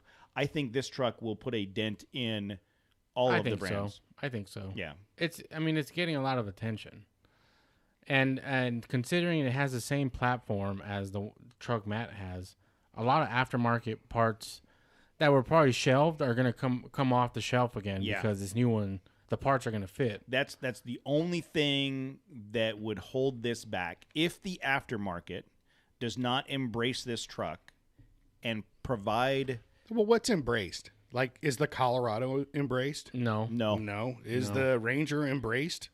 Yeah, in some markets, more than, but not Toyota embraced, not Jeep embraced. No. But that's what I'm saying. Like, what's the level of support? You have to have more than one option for a lift kit, more than one option for lighting brackets, more than one option for bumpers. Aftermarket bumper. Yeah. So the Colorado, to your point, I wouldn't even begin to know where to go to get parts for a Colorado, right? Yeah. But Ranger, you do a search for Ranger lift kits, there's 5 or 6 of them out there. Yeah. Ranger bumpers are out there. Ranger bed racks are out there. You know what I mean? And that's only starting to grow more on the Ranger side. If it's 2 years down the road and there's no viable lift kit and no sliders and no bumpers for this thing, it will die. I can't see that happening. I'd imagine within the first 6 months. Again, wow, wouldn't it be amazing if they actually had a couple of trucks at SEMA? If somebody got their hands on, they will. I know somebody that's looking to put a very standout vehicle in an area at SEMA, and if someone we knew had one, I bet we could convince them to put a Frontier in a featured location at SEMA. So if someone was interested in buying one, I think I know the people or person. I don't know. I'm guessing. I have 3 guesses in mind. if I had a conversation with someone they have secured a very prime spot for a vehicle. They're trying to figure out what vehicle to put there, and I think a brand new Frontier would look really good. I don't want people coughing and touching my shit, though. What else is new? Yeah. you haven't bought it. I don't know what you're talking about. I think that's something else too to think about when I'm gonna wash Icon's balls here or whatever. But when you think about okay, there's a lift kit, and to make it, if you're just into, I want to lift my truck and I want a suspension or whatever, does it work though? Yeah. And I don't know that first year that you get, there's got to be a lot of R&D. When I think about Icon and I know how my truck performs, I know they had to have done a lot of engineering in it. It's not just here's a puck lift. They do the Icon 1000, so 1,000 miles off road on all the kits. And think about Icon as an example. So they have done R&D on full-size trucks, mid-size trucks, SUVs, everything. So when the time came to build your kit, because your kit was custom built, they took that R&D and went, now we need to apply it to this vehicle that weighs this much, that has these mounts, that do these things. Okay, so they could do this. My concern was, do you want right off the shelf that first year? You want that lift kit? I would. They probably have it down. I would bet money. I would bet the safety of my vehicle and my family on an Icon, the first Icon with me kit. Driving? Yes, the first Icon kit that rolls off. Because think about it, they're going to take that legacy of R&D. They're going to go, okay, we know this vehicle weighs this much at each corner. We know it's got this much travel. They'll need to borrow one for a weekend, just to get the final, to get the valving right and the dimensions and the just to weigh it and get the exact measurements, and then they'll have a kit. I think you're 100% right. If they get this right, and there is a move, like a serious pull, and they actually become a real contender in the industry. They're actually running with Jeep and Toyota. Think about the backlog, just like you said. I think it brings more interest to the older Frontiers. How many older Frontiers are there? There's hundreds of thousands, billions of them. That automatic. Think about that market exploding, where people. That name, just like Toyota, just like Jeep, people have a great time, but they get in these new Frontiers and they go, man, I didn't know. Like, this Nissan's amazing. And then you start seeing them out and people go, you know what? I bet you those old Frontiers are probably pretty badass too. Yep. I want that. I can't afford it, but I can get this one for 20. But just like Adam said in the chat, dude, you can do a Titan swap on this new one right same. out of the box. Yeah, same. And, that is pretty crazy. And think about badass, dude. Iron Man 4x4. Iron Man 4x4 already has a kit for the Nissan. Actually, so that's true. They're already they already got a head start. Yes, they've already got a kit for the Nissan. So they've already got the foam cell pros, the leaf pack, all of the things. So now they're just making the adjustments. If you're a suspension company, if you're Icon or whoever, King, thank Fox, Bill Stein, you're right there. So not only is your R&D into the older Frontiers translate right into the new Frontiers, so it's not even that big a risk at that point. Yeah, hey, look at that, guys. And think about this. That's called logic. So your kit specifically, they had several of the parts. At one point they had a Nissan from Frontier back in the car. day, And why did they not sell it? Why did they not make them anymore? Because nobody was buying them. No one was buying. Iron Man 4x4, Rago Fabrication, Icon, any of these companies, if they see that this market for this vehicle is going, they'll push. They're in business to make money. If that's where the money is, that they're going to start pushing that. And I think companies like Iron Man that's got a kit all ready for a Nissan, they're that much further ahead. Because if the demand is there for this new Frontier, what's stopping Icon from offering their own Titan swap kit? Yeah, because they make the Titan swap already. They make the A-arms. So is it Iron Man with the prime spot? They're just going to go pick up a new Frontier, throw one of their kits on there, and some 33s, bland. Exactly. I mean, if you're Iron Man 4x4, that's where you start. As soon as you get your hands on one of these, you go, okay, the mounting brackets are a little bit different, and maybe they're not. Yeah, exactly. It's the same frame. I think it's everything except for the drivetrain. So maybe it's like, hey, that's what I would do if I was Iron Man. I'd get my hands on one of those and let's see if we can bolt one up and see what happened. Let's go for Next thing you know, 24 hours in, the thing's cruising down the road on 33s, and you're like, check us out. Yeah, that'd be bad, dude. Oh man, if you were Bob Dotson, and you had a dealership down the street from Jose, you would just go, hey, that first Frontier that shows up at your dealership, you throw that kit on there, boom, dude. Look, hotcakes. Go get. And hotcakes are They're not on the dealer's lot yet. First week of September. Listen to me.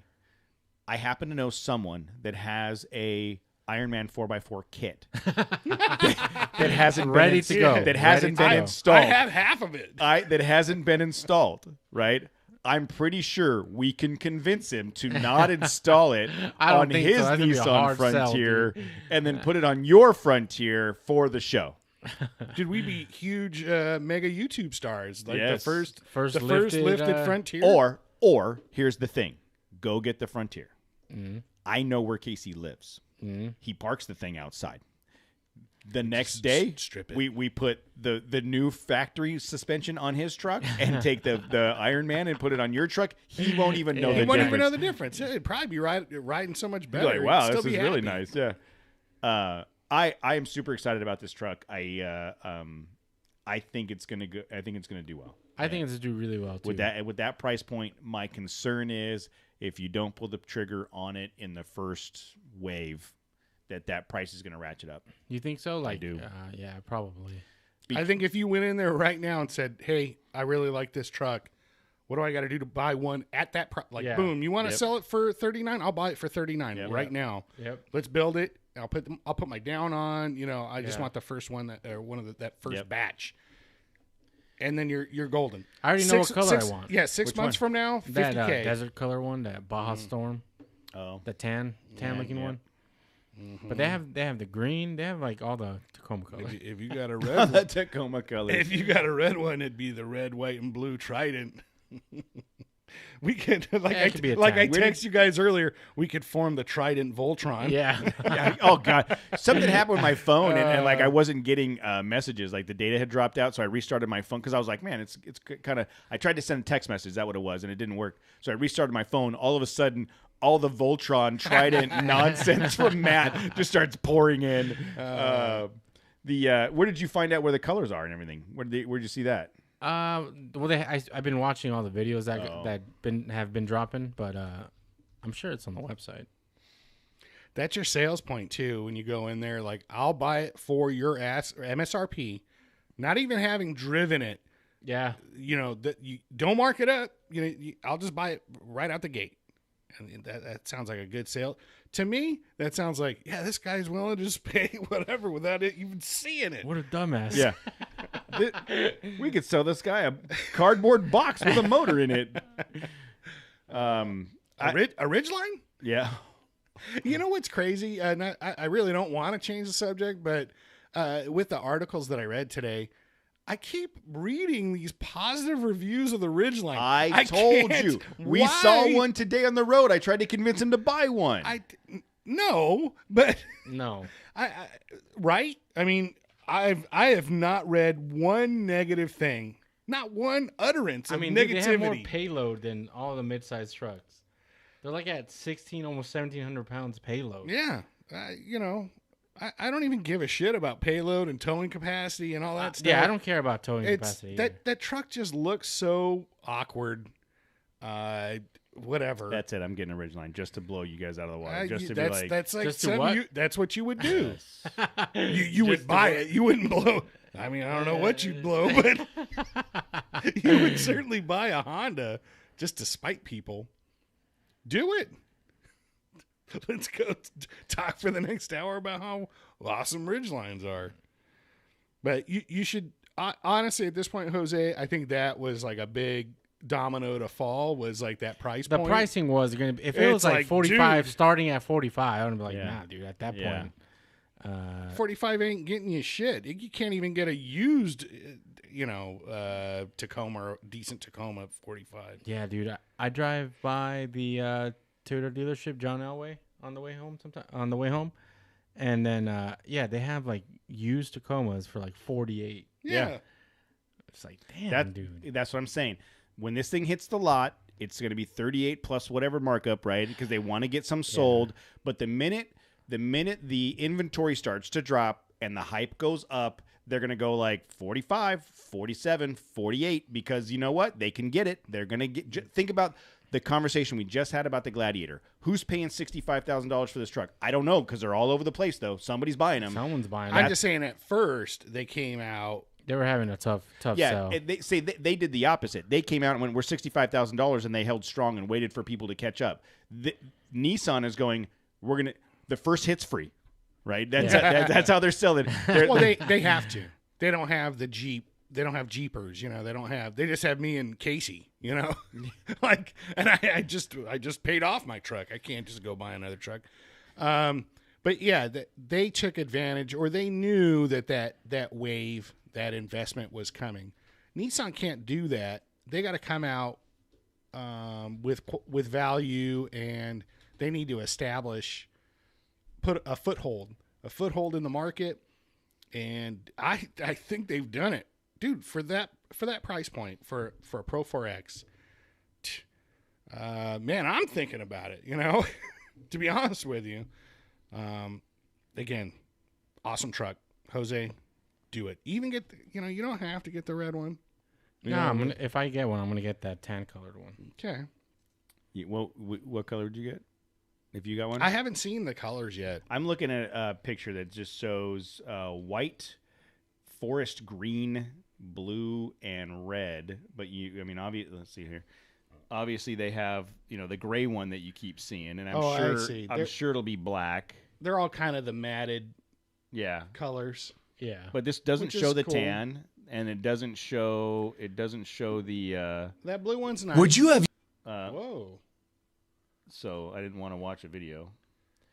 But I'm sure it's gonna have. I have had such a hard time getting away from white vehicles. Like if I just go to white. Why is that? I don't know. I think you're trying to say it's a comment on my positions in life, and you're wrong. But I think because I like the idea of the white vehicle with all black accessories, like I just Darth, like the like a TIE fighter. No, like stormtrooper look. Well, TIE fighter, because a TIE fighter is like a vehicle for stormtroopers. Yes. Yeah, but it's not white. Yeah, they are. TIE fighters, they're gray or black. Yeah, I would go with Jose on this one. They're more gray and black. It's a stormtrooper look. Yeah. Okay, well, I think we all agree that Jose should pull the trigger on this. If he doesn't, he's dumb and he's out of the group. And I think I'm both either way. yeah. And one last thing, because this episode's gone kind of longer than I expected. Weight challenge update. Casey, are you still 198 pounds? I doubt it. Any you guys any? I haven't weighed myself, but I have been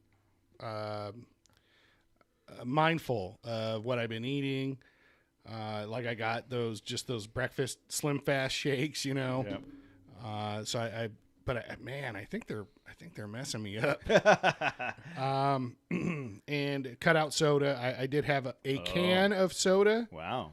This weekend, when we watched Presley on Saturday night, we ordered a pizza. So I was like, all right, I'll have a couple slices of pizza. And it's like, well, I'm going to eat pizza and not drink Coke. Yeah. So I had a can of Coke. And then Casey said he gained 2 pounds. Nice. It's working. It's working. I'm going to go ahead and I'm going to make a prediction. Jose is not going to win this challenge. What, are you watching him eat today? Because we went to lunch today. Yeah. So we were you buying? Yes. Oh, okay. So, well, there you go. Fucker took us to In-N-Out. We had to go drop off some trucks. So he was driving one of the trucks, and on the way back, I'm like, come on, guys, let's get some lunch. And there was In-N-Out. So I'm like, I'm buying, guys. You do your thing. Didn't even hesitate. Everybody orders, right? I order the 3x3, but protein wrap. So it's just meat, cheese, and lettuce. That's all it is. No fries, nothing. I got exactly what I would have gotten. Jose gets the double grilled onions and 2 orders of fries. Oh my God, dude! Yeah, wow. What's wrong with that, dude? You were just balls deep in a Coke and pizza, dude. So hey, wait, whoa! Hey, it's not up to you how I eat my pizza. And number 2 is 1 can of Coke. I've never seen anybody get 2 orders of fries for themselves. Dude, every time we've ever gone to In-N-Out, he gets 2 fries. You don't notice that? Yeah, 2 fry guy. Every single. I did not know that. look, since we You waited eat last the week, first one so fast. I never do, noticed yeah. you eating a exactly. second. And I'm sitting there. I'm sitting there eating my protein burger and watching Jose eat his 2 things of fries, and I'm like, oh, I cannot. Did you get a shake? Wait. Did you get a shake too? A Neapolitan shake? I was like, I cannot wait till the show. I am gonna call Jose out. Yeah, I'm gonna call you on some shit too. Oh, so we went to go drop off these fleet trucks, right? And lo and behold, look, dude, he wasn't even leading the way, and we still made up doing a U-turn. That's not my fault. Yeah, it was. No, You're like, I'm gonna go scout this place out. Oh, it's this way. Look, we followed. My buddy. He took us. We to parked, and then we started following you when we got to the place. I did make a U-turn because I was trying to find a new. Because there was the driveway said exit only. And so I thought, well, I'll go around to the front of the. You can't go around to the front of the. Did you try backing into it? So now we know the entrance is on the other side. Yeah, we and totally didn't have to bypassed go, it, dude. But it was a U-turn. I did have to make a U-turn. And again, I would just like, but the biggest thing I would like to say about my commitment to losing weight here is I fucking bought Michelob Ultra Friday night. And How was that? pointless. It's just like, so that's what I do. I like to come home. I drink on Fridays, and I sit in the pool and I drink on Saturday. That's pretty much all. Those are my habits. And so I'm sitting in traffic on the way home on Friday, and it's always 2 hours. I could be fucking working down in Ontario. It would take me 2 hours to get home for whatever reason on a Friday. But as I'm sitting in traffic, it's like, oh man, that first beer when I get home is going to be so good. I'm going to go jump in the pool, whatever. And so I'm going to be good. I bought a 12-pack of Michelob Ultra, and that first beer, it was like, it's something wrong with this? Like, did I get the seltzer or the something? board on date? Yeah, like, what? This isn't, I don't think this is beer. And so, Perry, I drank it. Perry says Michelob Ultra causes ovarian cancer. You know what? I felt a little emotional. Twinge. Yeah, To my credit, though, I was down 7 pounds from the low. So I don't know what the discrepancy is. Since Tuesday? Yeah. Shut up. Yeah. Oh my God! Wow. But after today, maybe it's not that much. I was down 5. I haven't checked. Well, in all honesty, like I'll check when I get home. If I weigh myself at night, I'm always 2-3 pounds heavier. Yeah. So weighed myself as of this morning, I was 5 pounds lighter than when I weighed in last week. But add a couple more pounds for the day, so I'm probably 2-3 pounds light. And that was my only meal today. So oh, was it really? Yeah. Oh, That's why when you said in, I was like, oh, dude, 'cause I didn't eat breakfast. I can't eat for days now. Yeah, it's like, damn, dude, that's gonna be so good. I'm like, yeah, fuck it, I'll just eat it, whatever. Hey, John G. Yeah, you know what? Next time I am definitely going with Miller Lite. At least that tastes like beer. It's a light beer, but it's like, oh, okay. That Michelob, they market that shit as like, if you're an athletic person and you're working out, and it's like, oh, I've worked out, I deserve a Michelob Ultra. Dude, fuck that. Like, I would not even bother working out. What's the point of working out than to drink some water that sort of tastes like beer? It really, my God, it was just vile. It was disgusting. So that was my commitment thus far. That's the biggest thing, was that instead of drinking, like my Space Dust or Lagunitas. No, it's just horrible. I'm still very upset about that. Obviously. All right. Well, so far it sounds like Casey and Jose aren't doing great. Casey's gained 2 pounds. Jose's eaten doubles and two orders of fries. Matt is frustrated about the beer of all things, and we'll see. We got 7 more weeks to go, so we'll see how this plays out. I think if I keep tracking on like I said, I still had pizza. I drank a Coke. Going to lunch every day. I had a salad from Carl's Jr. today that was pretty disgusting. Yeah, they're not great. But there's not a whole lot of options around our office. I'm not going to sit down somewhere. We'll have to get to it next week. About the email Mark sent. Yeah, I didn't see it. Yeah, it's about his tire decisions. Oh, okay. Well, maybe we'll get Mark on next week to talk Oh, about it. Yeah. there you go. I also wanted. We won't get to it tonight. We'll bring it up next week. But you know how we always said with these trailers, like I just want something simple. Dude, our old friends, Mountain Hatch. I saw it today. Bro, it's right here. I saw it today. Mountain Hatch is making a trailer. A trailer wow. that's super simple. Yes. Dude, like this is what you want. Like, Yes. Just simple. Let's wow. let's reach out to them and get them on the show. I want to talk about it. But it looks lightweight. Like you just put in like your rooftop tent and just your cooler and stuff.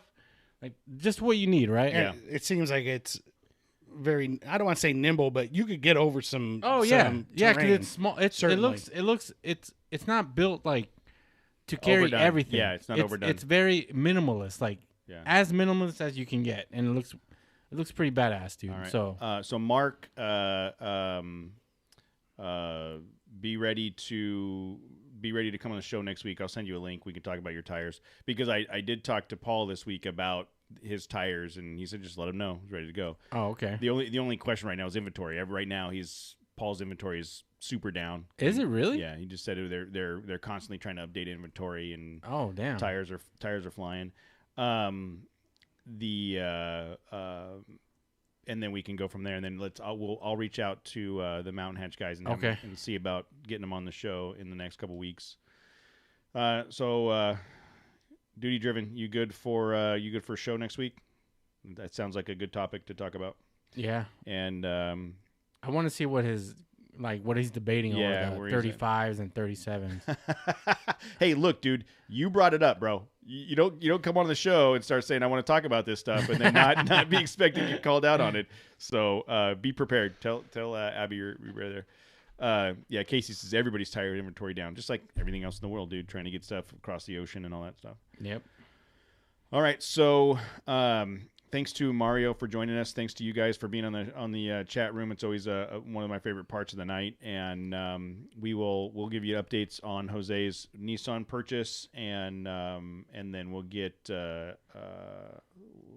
scheduled with Mark and the Mountain Hatch guys to talk about those topics because those are probably really good. All right, anything else, guys? No, I'm tired. Yeah, me too. Negative Ghost Rider. All right, everybody, we're going to end it here. Have a great night. We will talk to you next Tuesday. Thanks, guys.